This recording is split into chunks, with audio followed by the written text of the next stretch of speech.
There we go.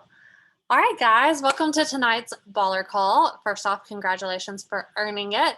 I know for many of you, this is maybe your 9th, 10th, 11th, 12th Baller Call, and I'm so proud of you. And for others, this may be your first. I know we have a lot of new presenters this month who are hustling hard. So welcome to the Baller Call.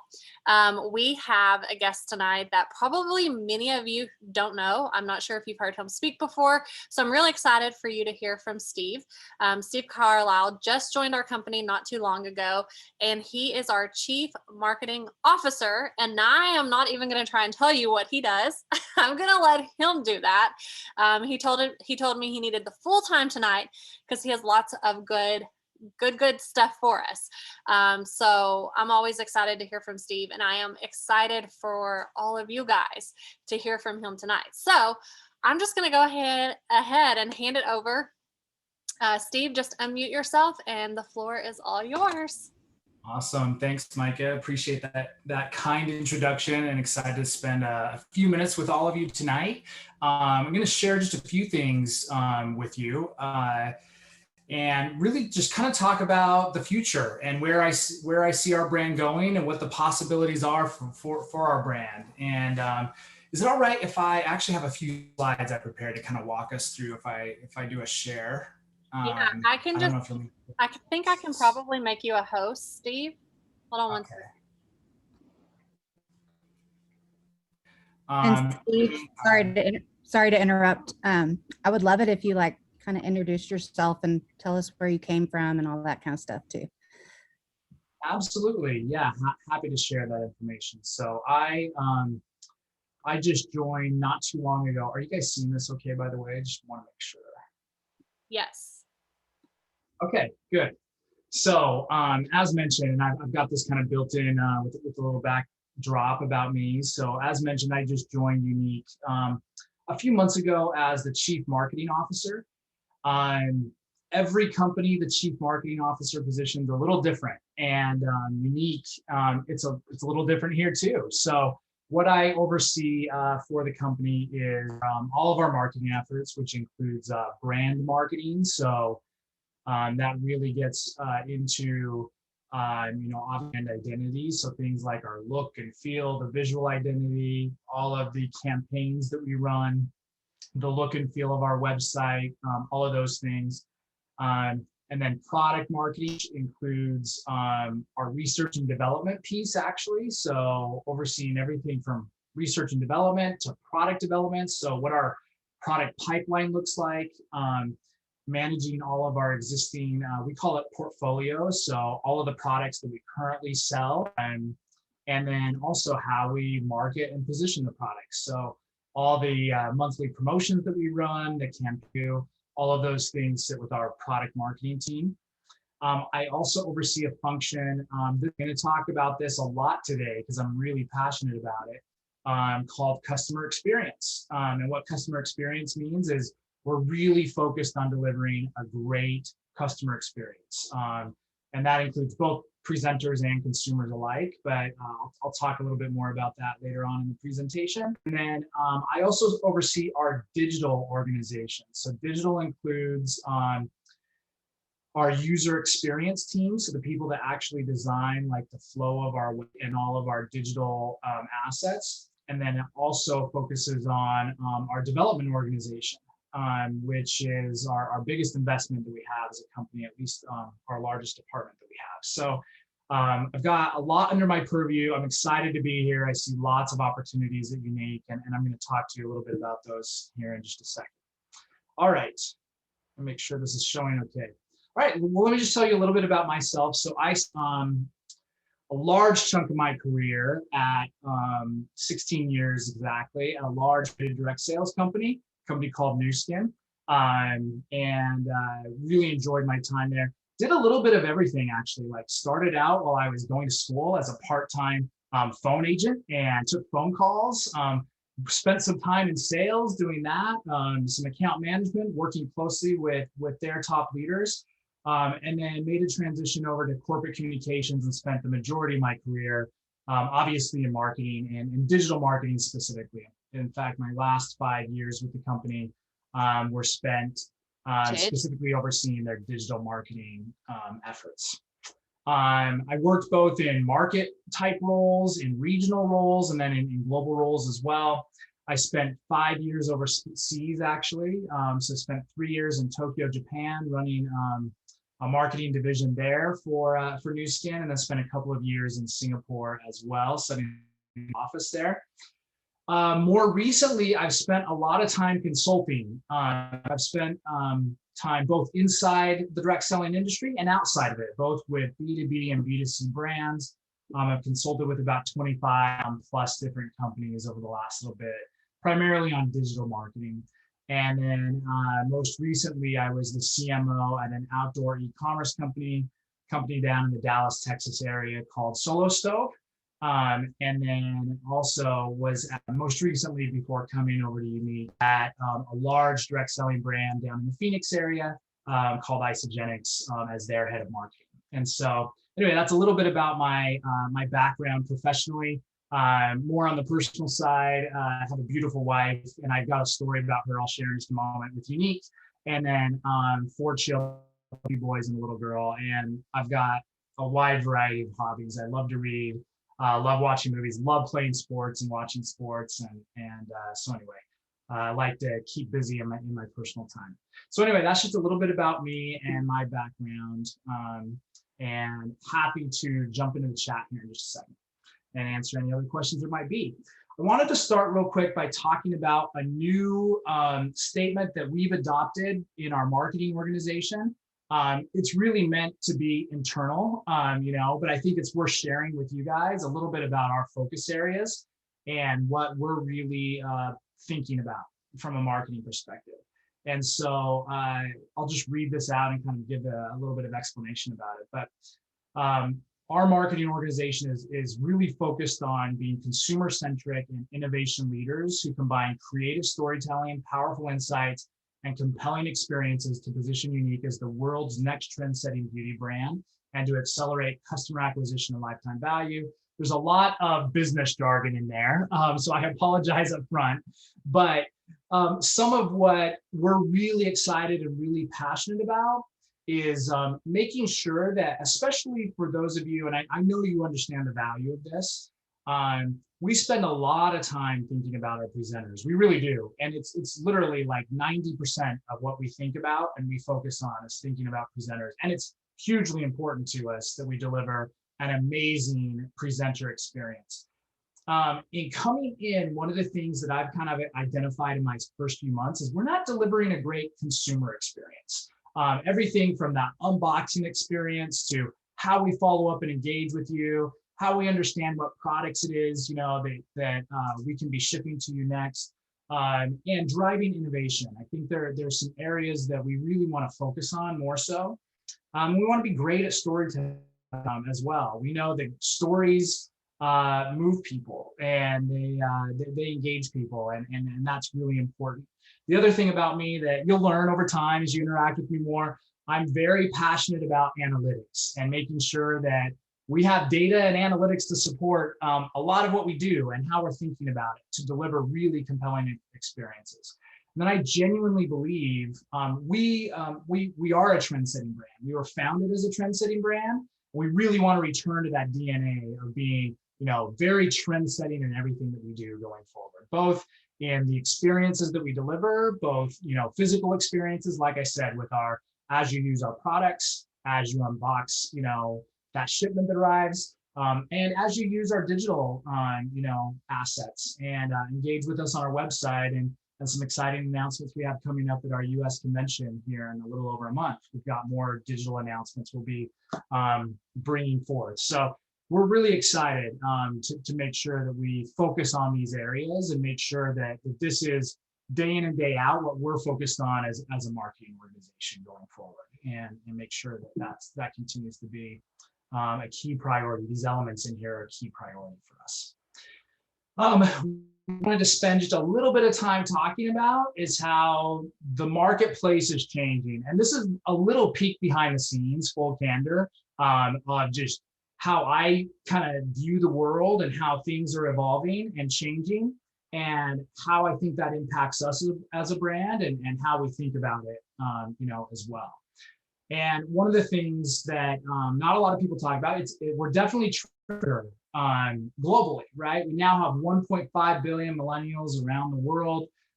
They're now soon to be the largest cohort, especially on the consumer side of things. And the reality is that if we're not focused on how we deliver amazing experiences to millennials, we're really missing the boat. And I think that's a big area that we're going to be heavily focused on. Not that it hasn't been top of mind for us already, but it's going to continue to be much more so. And that will only accelerate as Gen Z comes of age too, and focusing on that younger generation as well. Some of you are probably Gen Zers yourself on the phone, and we want to make sure that you're not ignored either. I think the other big shift that I've seen in the marketing world over just the last 10 years is that customers aren't passive anymore. And what I mean by that is you can't just have an amazing brand right logo that's on your bag or on your shoe or on your bottle and know that people are going to purchase it just because it has that logo on it. People do their research, they do their due diligence, and what the real value of the product is that they're ordering, and they go and follow up with other people that have tried it before or used it. They're reading reviews, they're doing a lot, and that's a huge for us to be focused on as well, is knowing that customers aren't passive. And this is just illustration of what that looks like, right? So this is every minute of every day, things that are going on, right? And like I said, this is it's still kind of funny to me that there's still actually like blog posts happening. That's a little bit of a shocker, and Foursquare check-ins and things like that. A little outdated on some of these things, but what this really illustrates is that the world has moved much more digital and much more engaging, and consumers are making sure that they're checking in on all of these things to ensure that they're up to date with the latest information of what's available, and moving past that passive approach to shopping and engaging with brands. What does this mean at the end of the day? Empowered customers like a couple of these things. Number one, they're digital. 79% of customers spend at least 50% of their total shopping time researching products online. That's true of our brand too, by the way, in the research. We know that, and you guys know this as well as anyone, when you're going to sell a product to somebody, they've likely done a lot of research already and have looked into this. They're socially networked, right? And 53% of customers have in-store purchase due to negative online sentiment. So basically what this means, obviously this has changed a little bit during COVID, but if somebody's in a store and they see a product in the store that they're interested in buying, they'll look it up online, and they'll sometimes abandon making that purchase in the store because of something that they read online. That's a new behavior that's totally different than just a few years ago. I know, by the way, I also do this where I'm in a store and I'm like, can I get this cheaper somewhere else, right? And I'm checking the e-commerce sites that I regularly visit to see if it's cheaper to get somewhere else. And then consumers are much better informed, right? 59% of customers are willing to try a new brand to get better customer service. That's a really important component. And I think that's where we can have a leg up on a lot of our competition because of the value you bring as presenters and leaders, but also in the value we can bring as a company going forward to make sure that we're delivering a premium experience at every touch point as you interact with our brand. So this changes the rules for companies, and companies have struggled with adapting to this at the end of the day. So right now, 2.4 billion brand-related conversations happen in America every single day. And when you're a brand, there's no way you can manage and keep track of all the conversations that are happening around your specific brand as well. And so how do you navigate that new world? How do we make sure that we're plugged in and engaged and delivering that right brand experience that we want to across all the touch points? And I'm going to talk about some exciting things that we're going to be rolling this little bit. So this was an interesting kind of point. While customer expectations continue to rise, 71% of customers and companies are doing anything. I want to highlight that, not doing anything to keep their business. That, having been on the corporate side for my entire career, I can state that's not true. We're trying really hard, but the reality is that expectations are changing rapidly around what a great experience looks like. And so how do brands keep up with that and continue to meet customer expectations? You don't need to memorize this. There's not going to be a quiz at the end, but there's a business term that I like to talk a lot about internally with our team called digital Darwinism. And essentially what this means is that the technology landscape is changing so fast for companies that it's becoming really hard for companies to keep up with the pace of change of what's happening. Because what will happen is you'll roll out like a new mobile app or a new website or a new social media page. And then the expectations around what that is have changed within 6, 12, 18 months. And you've just invested maybe millions of dollars into something out of date by the time that you've launched it already. And there's new technologies, there's new experiences, there's new expectations that have been set in the marketplace. And so how do we build kind of a digital Darwinism proof brand to make sure that we're always relevant, that we're always on top of things? And the biggest way that I'll just kind of address it now, and I'm going to talk about it a little bit later in the presentation too, is that we're really building our brand to be able to adapt, to be able to be well positioned that as new things come into the marketplace, we're able to not only just adapt to it to survive well, but to actually take advantage of new things as they roll out, right? So that we can be at the forefront. We can be leveraging a lot of these latest and greatest technologies. And it doesn't only apply just to the digital space. It applies to products as well. There's so many new product innovations that are coming out all the time. How do we make sure that we're at the forefront, that we're able to take advantage of all of those things? And I'll talk a little bit more about our strategy on that in just a second.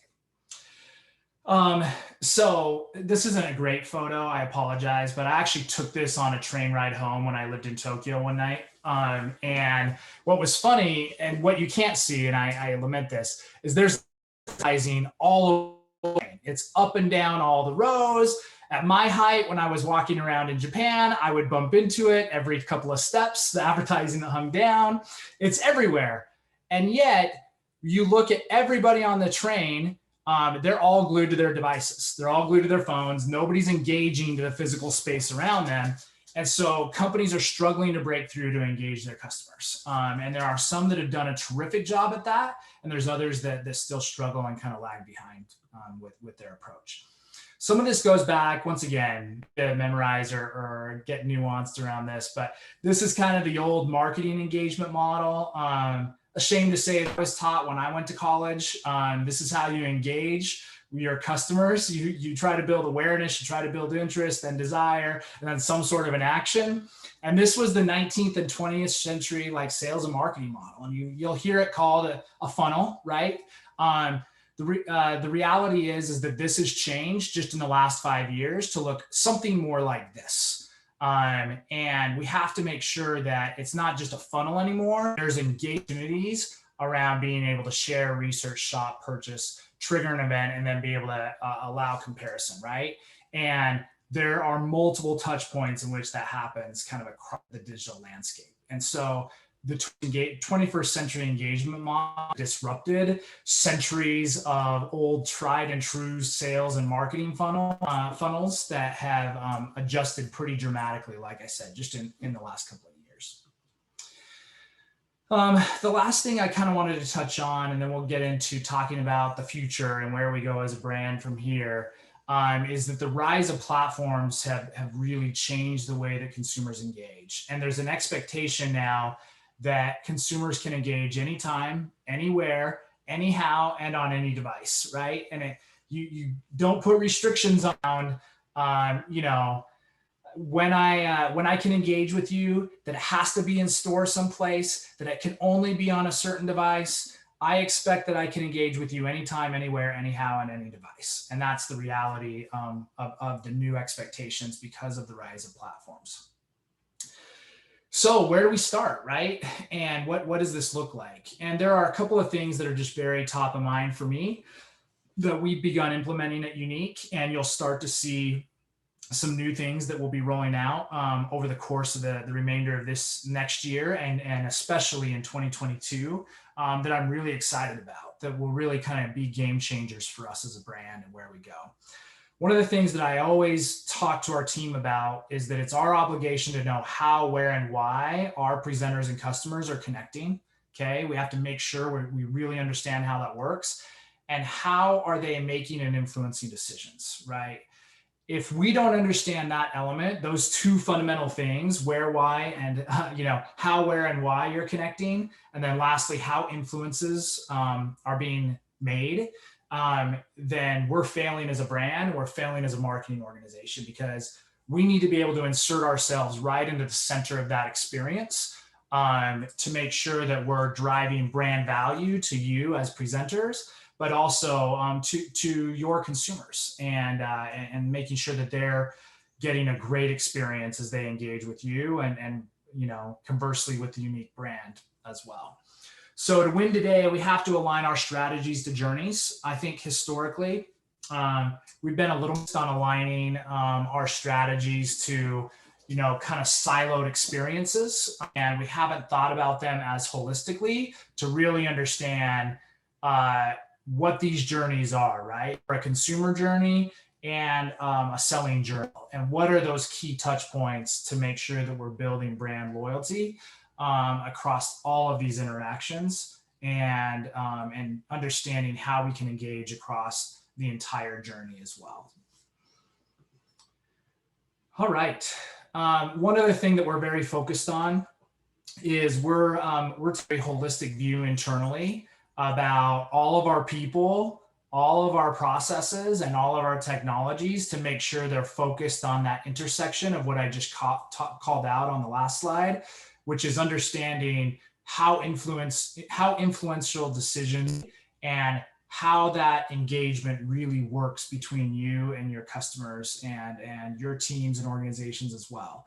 And one of the big things I'll just kind of mention is we've been undergoing a pretty large people transformation at the company over the last 2 to 3 months. Just as an example, and I'll be introducing you to a lot of these people. You'll start to meet a couple of them at our upcoming Americas convention here at the end of July, and then move on.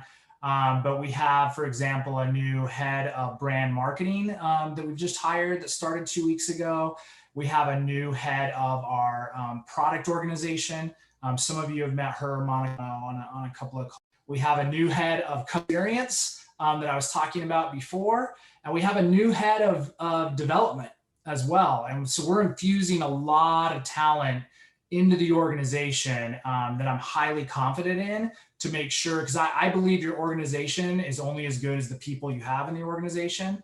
And we're really focused on making sure that philosophically, we have people that are aligned around the strategy and the approach, but also have the right experience that they're bringing to the table to move our company and our brand forward as well. We also have a lot of processes that we're working on. And like I said, this is like boring speak, so I'll move past this fairly fast. But we have a lot of interactions inside that as I arrived, I think you see this a lot of times in organizations as they evolve over time and they mature, that some of the processes for how organizations inside the company interact kind of break down and need to be reassessed. And so we're undergoing a pretty big process change at the same time that we're addressing the people side of the business. Technologies, I'm sure a top of mind one for all of you, thinking about our website and our web experience, how we deliver a great web experience there as well. We have some terrific technologies that we've started to implement, and we have a lot more that we're going to be focused on over the next 12 months that are really going to elevate that entire end-to-end digital experience. So all of the digital touch points that you have with our brand are going to undergo a pretty significant upgrade over the next 12 to 18 months.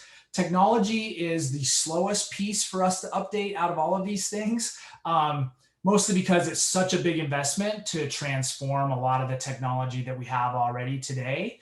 But one of the things I wanted to mention is that we're really focused on future-proofing the technology to make sure that even when we roll this out, it's not outdated the moment we roll it out, right? We're able to build and grow and be agile, and adjust with changing priorities when it comes to technology, and make sure that we're always at the forefront going forward as well.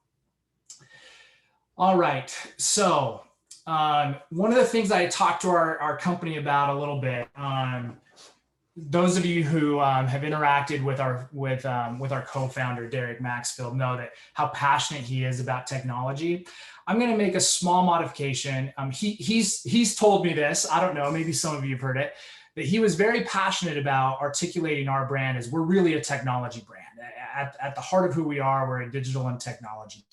I'm going to tweak that a little bit. I don't actually believe we are a technology company. I think technology can be a massive accelerator for our business. I think it can do amazing things for our business.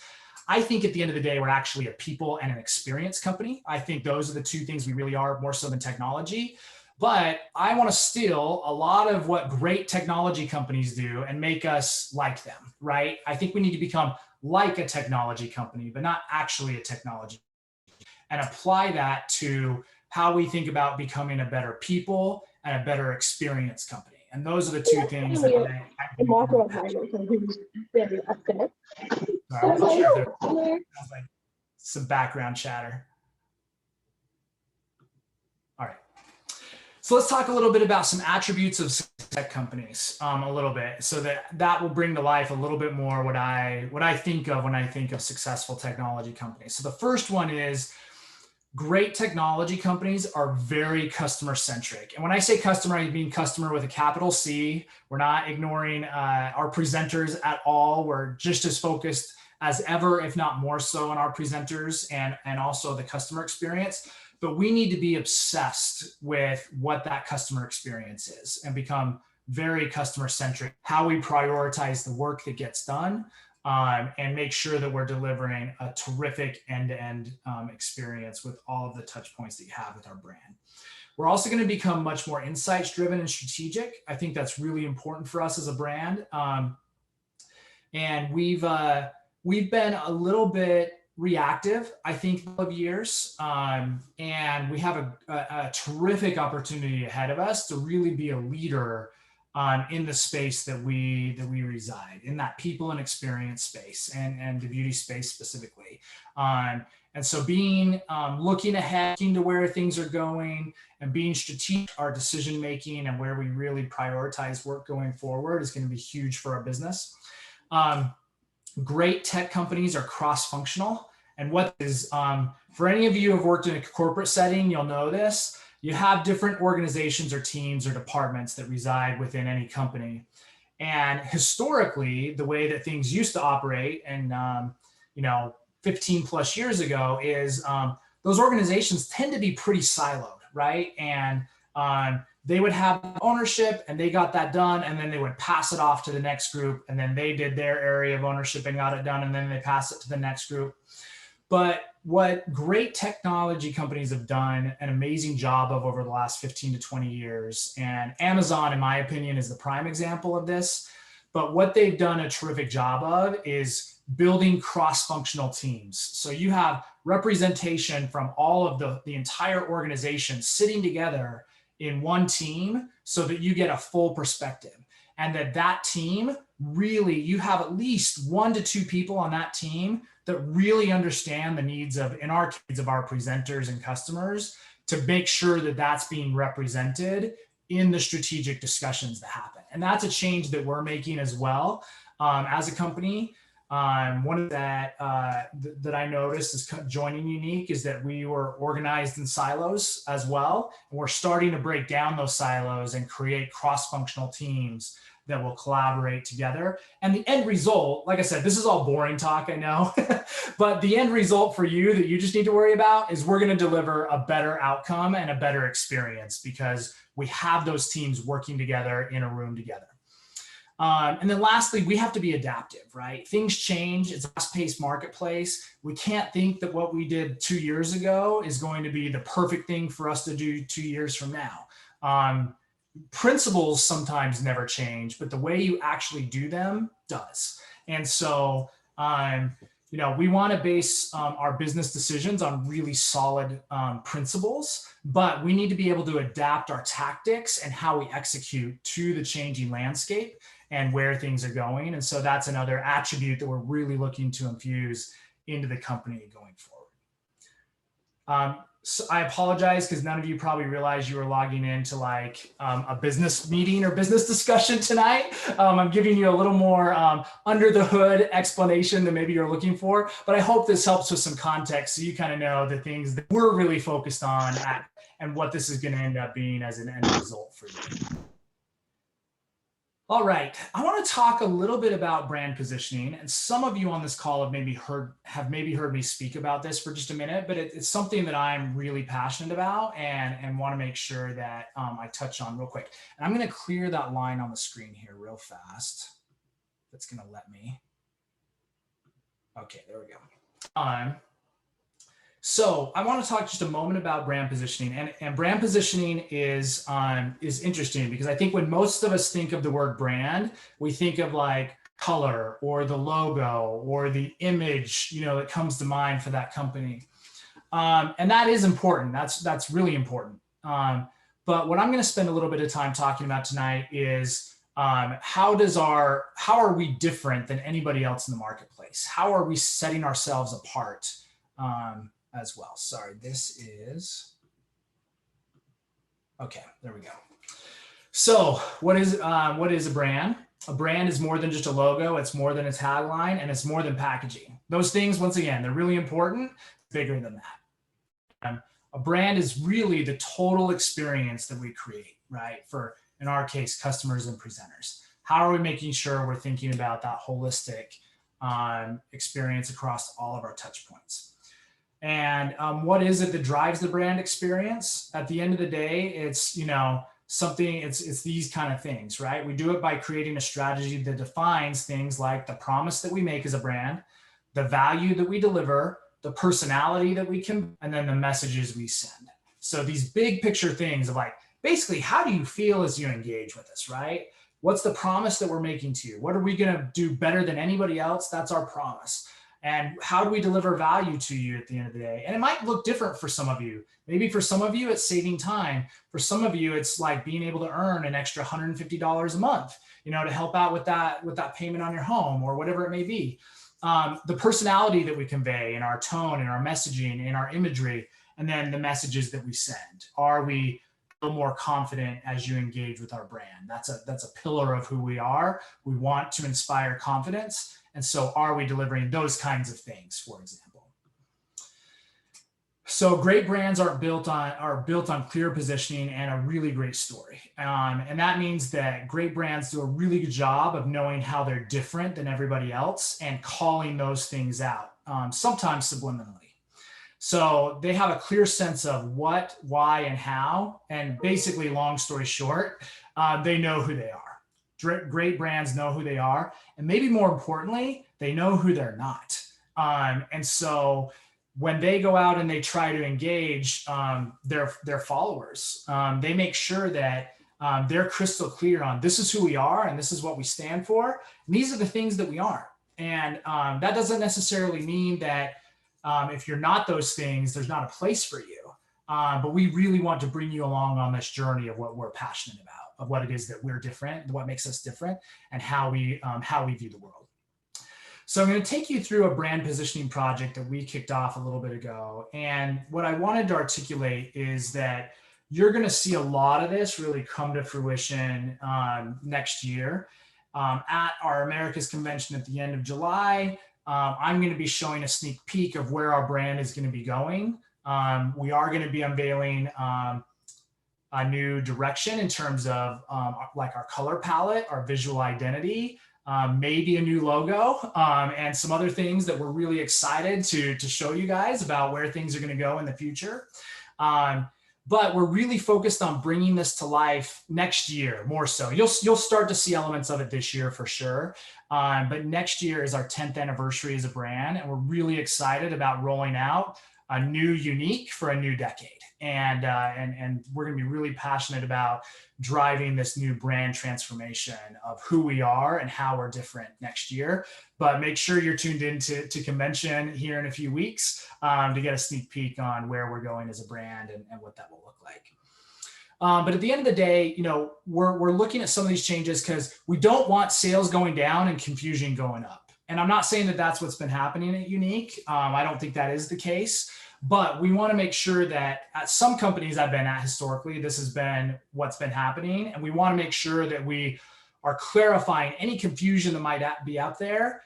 We're reducing confusion and we're increasing sales. At the end of the day, that's what we're really focused on with this. And we want to make sure that we move from some of these things on the left-hand side to a lot of these things on the right-hand side. Very sure of ourselves that we're very aligned, we're ahead of the curve, we're globally minded, we're a strategic hub, and we're really moving away from just selling discounts and promotions to selling features and benefits. And we're very experience driven in what we do. Our brand pillars are made up of 5 things. The first one, and you guys aren't seeing my cursor, so I won't try to make it show, but we're really focused on our brand identity. That's one piece. And those are the elements around our messaging, our visual identities. So things like our colors, our logos, our photography, the design of our website. We're also really looking at our product roadmap from here. Are there new areas of opportunities for us to expand? Are there new innovations that we can bring to life? And how do we make sure that you're always selling the best products that we have available on the market? We're thinking about our sales channels and how can we make sure that we're ensuring that you have the very best opportunity. We've made a few changes. For example, we've made a few changes starting at the beginning of this month with how we've structured we're calling it My Unique Journey, right? And we've restructured some of the bonuses and some of the incentives, and we're putting in place new bundles and new kits. And those are the kind of things that we'll be focused on. How do we simplify things? How do we reduce confusion and increase sales? We are a cause-driven brand. That's really important to who we are and probably first and foremost. And how do we make sure that we're telling that story about what we believe in and what our cause is very clearly and much stronger than what we are today? And then lastly, we were born as kind of a digital native brand. How do we make sure that we deliver a great digital experience across our entire digital ecosystem? We started with a lot of different brand position concepts. We spent a ton of time doing research. In fact, my next slide actually shows that a little bit better. We went out, we did a ton of leader surveys, we did focus groups, we met with leaders from all around the world. We did a lot of customer surveys. We took a look at where trends are going over the next 3 to 5 years. And we looked at our competitors too. And then we also talked to a lot of new people that didn't know our brand. And we spoke to them all over the world and we showed them, hey, here's what our current brand is, but let us show you a couple of different options of where our brand could go and what resonates with you and what doesn't. And we want to hear to make sure that we understand we're very sure about the future of where we go. And so we landed on some exciting brand options. The names don't matter. There are concepts within them. One of them was called Woman Up. Another one's called Permission to Play. And then the third one was called Unique Beauty.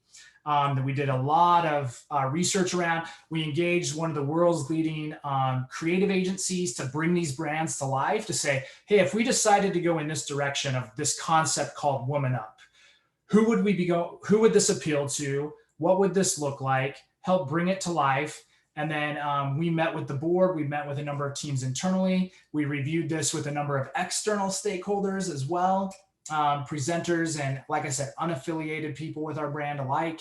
And we collected a ton of feedback. We've made a decision on where we're going for the future and what our brand will look like over the next 3 to 5 years.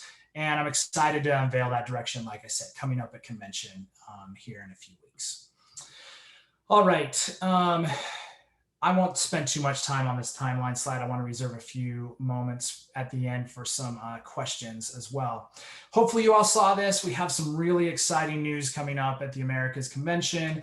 we'll be launching a new product that the company has never launched before. We're not coming out with what it is yet, although some of you have probably heard rumors about the products that we're going to be unveiling at convention.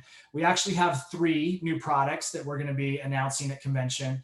And this month, for those that qualify with our business perk, can get early access to the first of those 3 products that we're going to be launching. And that product launches in August.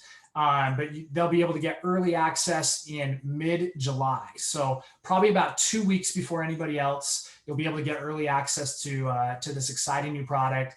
And we're going to be announcing what it is. We have a whole campaign planned around it a little bit later on, but we'll be announcing more details around what it is a bit later. But super excited around what this is, and genuinely believe this can be one of the biggest product launches the company's ever had. And we have 2 huge products back to back launching in August and then again in September.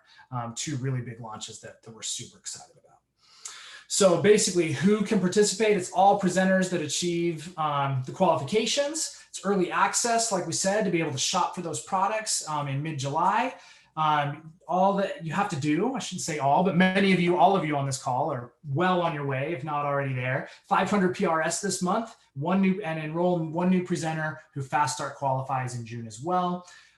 It's for the full month, so you still have another week and a half or so left to go to qualify for this. But encourage you to really get your teams and organizations excited around this, because you're going to want early access to this product and be able to be talking about it and promoting it before the official launch in August.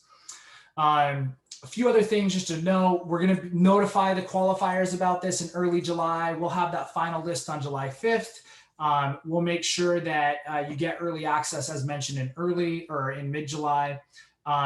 There is going to be a limit of 1 per item launched. We don't want people ordering, like 500 units of this beforehand. It's really just a chance for you to get to experience the product early and be able to start building some excitement going into the official launch in August. You don't need to keep this confidential or anything like that. We're not going to have you signing non-disclosure agreements or anything. We want you out talking about this product and training people on it. And for those of you that have purchased a convention ticket, the full convention ticket that includes products, you will get early access to the product as well, but that will be shipped out just a day prior to the event. So people that earn this early access will be getting access to the product about 10 days earlier than those who have the convention ticket, just so you know the difference between the 2. All right, I wanted to pause for some Q&A. I'm gonna stop sharing because there's probably a few things, and I know we're nearly out of time, so feel free to. I have a question. Yeah, please. You had said, early access for the product. Now, will that be for all 3 new products or just 1? Just one of the 3. So the products that we're announcing at convention actually launch over the next 3 months. 1 new product in August, a new one in September, and a new one in October. So the 3 products we're announcing are that. So this is early access to the August product launch is what it's for. Thank you. Yeah, great question. I'm just to look through the comment thread. New logo, question mark. Yeah, we're looking at new logo options, and we love the flourish. I think there will always be an element of the flourish that will be a part of our brand. But we think there's some exciting advances on some new logo concepts that we've been looking at that will embody kind of the clarification of our brand. So that's one thing that we're really excited about as well. Yeah, that was me too that said that. Because I guess my biggest thing is new and innovative. Times are always changing, absolutely. And of course, anybody that knows me knows I'm so doggone old school. Like, change what? But I did want to. Change is good, but are you considering like getting rid of the flourish completely? I guess that's the biggest thing that my heart was just like, is that a possibility? No, like I said, the flourish will always be a part of our brand, and will be there, as something that still be an element of our brand. But we are looking at some new, when I say logos, I'm specifically talking about in technical terms of brand mark. And there are some new brand marks that we're looking at. The flourish, we love the symbolism behind the flourish. It works great in certain places. It's a little tricky for us, just to be candid. When it comes to packaging in particular, it's hard to print fine lines with it and to be able to get that robust flourish experience that we really we're looking at some tweaks and changes to the brand mark that we think will carry us into the future, but that flourish and the story behind it will be part of who we are going forward. Other questions? I know we're basically out of time, Mike. I'm sorry. I told you I was going to be cutting it close to get this done in 30 to 45 minutes, but happy to answer any other questions any of y'all have. I have a question real quick. With regard to the new product, obviously that's slated to also kind of launch through or be announced through convention. So the people who earn early access to it, are we going to essentially know early, or is it going to be kind of like you order it and it's a surprise and it's announced at convention type of thing? No, you'll know early.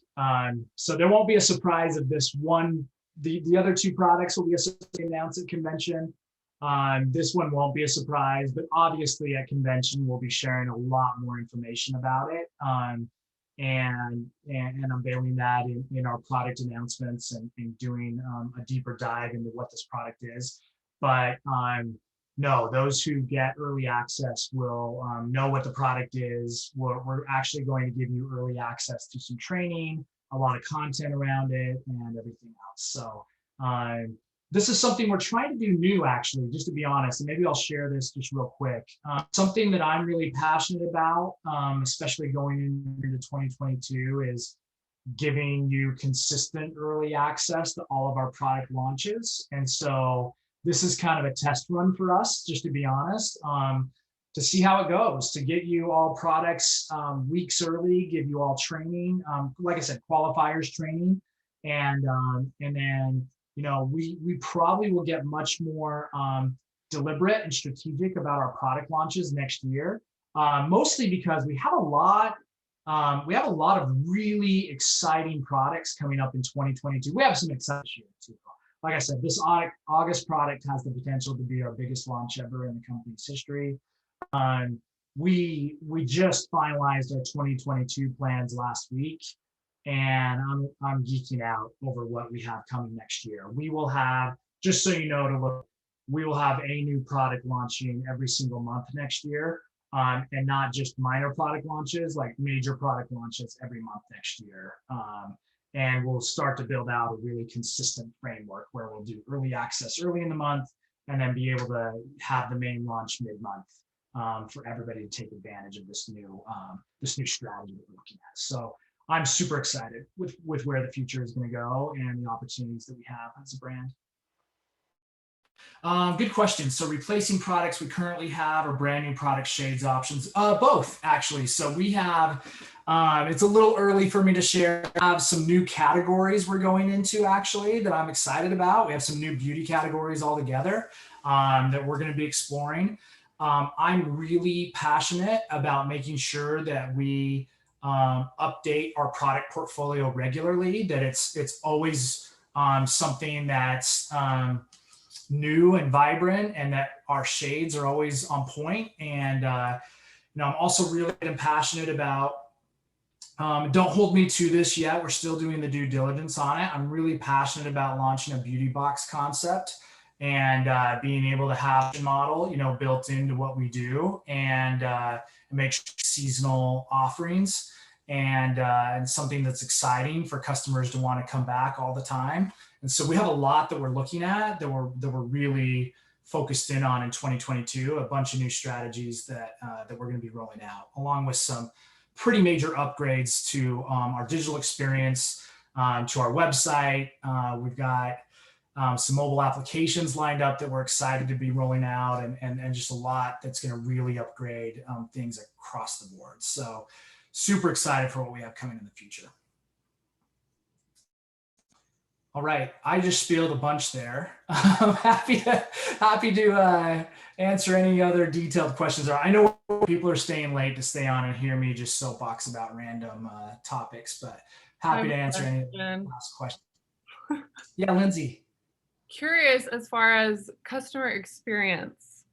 I'm really excited to hear more if you want to share more, because that I think is something that is so powerful that we may be missing, that you're filling in for us.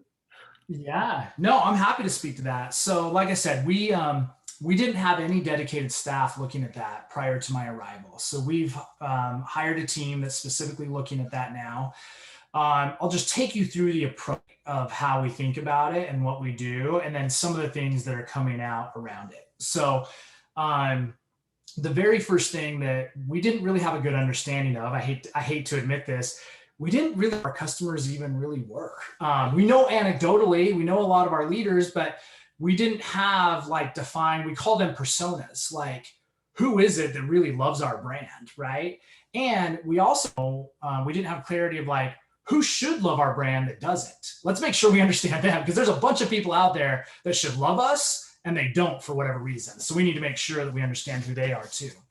And then what we've done is we've built a journey for each one of those personas. So we understand who the person is or who the segment is. And then we say, what are the key interactions that they have with us as a brand? You know, and at first, obviously it's going to be through you, a presenter, right? What does that interaction look like? What is it that they do? And then we map out what those journeys are, and we identify where those interactions happen, those critical. There are some that are more important than others. I think they're all important, but there are some that are a little more important than others. And if we're not delivering a good experience somewhere, then we need to highlight that and mark it with a huge red X and say, okay, like we're now moving into monthly planning sessions. So next month, this thing that is a bad experience, we're going to fix it, right? We're going to focus on that thing, and we're going to fix this thing that's not a good experience today, and really hone in on that. And so that's the biggest thing that we're really thinking about. We've just started to incorporate that into our planning, because what has happened up until now is just kind of, if a certain executive thinks that it's important, like we'll focus on it and do it, but we're really taking into consideration the customer experience to prioritize all the work that we do. So understand like, okay, where's the biggest pain point that our presenters have today? Let's focus on fixing that first. Where's a big gap that we have with our customers? Let's fix that first. One of the first things that I arrived, this was me kind of calling an audible as I came in to the company. I couldn't believe we didn't have product search when I arrived. Like that's priority one. How do we not have like a basic product search feature? And it took us like 2 months to get it, but we've got it out there. Hopefully you're all using that beta that we just launched, but those are the kind of things we want to make sure that they were continually deprioritized. That idea had come up 5 years ago, but we want to just make sure that it's at the forefront. One of the things I also wanted to talk about product strategy next year a little bit, and Micah's reminding me to touch base on this. Thank you, Micah. Is talking a little bit about our product tiers. And this is something we also haven't done historically that's new. So we will classify new products into 3 categories, either a tier A launch, a tier B launch, or a tier C launch. And I'll just explain between them real quick. So we're going to launch something that nobody else in the market has. We're literally the only company that has a product like this. A tier B product launch means it's a new and innovative product. You can maybe find it at a few other companies, but we're gonna do something with it that nobody else is doing with it. We're gonna make it unique, no pun intended, and make sure that it's something that's still exclusive to us that only we offer. And then a tier C product, there's some of these things you were saying, like, hey, we need a new formula for this. This product isn't working as well as it should be. Let's upgrade the experience around it. Maybe it's a packaging upgrade, a formulation upgrade. We need some new shades around it. But a tier C product, making sure, I just call it portfolio management. We're making sure that everything in the portfolio is the name unique. It's our expectations of what it should be. So next year we will be launching 2 tier A products. We'll have 2 products that nobody else in the market has, that will be truly unique to just our company. And then we'll be launching 4 to 6. We're still working on 2 concepts right now, but we'll be launching 4 to 6 tier B products, which other companies have. They're new, exciting, and innovative, but we're gonna, look at how we can make them unique. And then we'll be launching another 10 or so products outside of that will be tier C products that really will be upgrading our entire portfolio. Tier I mean that we currently, they might be just something we had in the past that we're bringing back, or it's something that another company has that we fit in really well in our portfolio as well, but it's not a game changer product. It's just something we think is going to be a nice steady staple for us that we need to have in the portfolio. But anyway, excited for next year. And like I said, we have a ton of cool new products that are going to be coming down the pipeline next year. All right. Did I miss anything else, Micah? Remind me if I did. I think I touched on most of our points. I mean, I think we could talk all night. No, I think you gave such a good insight to what you're doing here and kind of opened up the curtains for people to see behind the scenes. I know that's super interesting for all of us. I love this kind of stuff because I think sometimes we wonder, what exactly do y'all do at corporate? So really exciting to hear. So I didn't see any other questions. So I mean, people are trying to get product info out of you. So if you want to share, anything like that. All right. So the August launch, that's a good question. Is it A or a B? It's in between an A and a B, actually, I would say. There are other companies that have similar products to us. Nobody has it quite the way that we're going to be launching it. And so we're kind of straddling that line between A and B on this for the August launch about it. But like I said, it's a product that's out there. You can get it other places, but nobody's going to do it quite the way that we're doing it. And what we'll be launching in August. So like I said, we'll have more information to share in the next couple of days and weeks. So like on a scale of 1 to 10, how hard should people be working to earn that before the convention earners? Like, how important do you think it is that these ladies get it? It's past 10. It's an awesome product. It really is an awesome product. I'm super excited about it.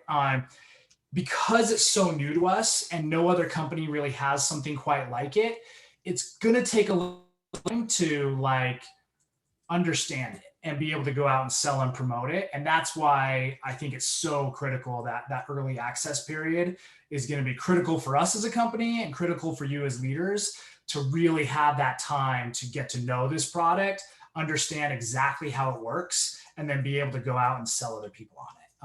It's awesome though. I'm like I said, I'm super excited about it, but it's way past the 10 on the scale of 1 to 10. You really will want early access. So not because I'm worried, but because you're going to want it. So basically you're saying we're going to need practice before it launches. I think you'll want some practice with it. You want to spend a little time with it. Got you. When you said you were going to do Q&A, I was like, oh, he doesn't know what he's getting into. We are sneaky. We're going to keep you talking until you spill it. All right, Steve. Thank you. I'm known for spilling too. I'm the worst at spilling inside info. Oh, well, we can have you back every month. This will be perfect. There we go. Yeah. I'm just kidding. Well, thank you so much for being on tonight. Like I said, I think I speak for all of us when I say it was so interesting to kind of see behind the curtains what's happening, all the things we have to look forward to. I was super fascinated by the different tiers of products and kind of how that works. And I was really excited that you shared that with everybody tonight. So with that said, thanks again, everybody. Thanks for being on. Again, congratulations for earning the call. And we will see you next month. Thanks, Steve.